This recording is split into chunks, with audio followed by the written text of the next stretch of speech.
Seorang pengantin biasanya berdiam diri duduk di pelaminan.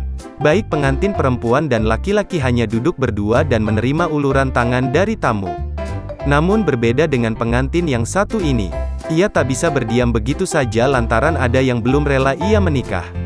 Pengantin perempuan dengan pakaian khas Sunda itu harus menenangkan anak perempuan yang merupakan keponakannya sendiri. Anak tersebut tak mau lepas bahkan sampai menangis.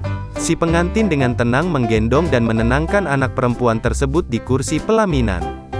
Video yang diunggah akun Instagram @videopernikahankita pada Selasa, tanggal 5 April tahun 2022, tersebut mendapatkan berbagai respons dari warganet.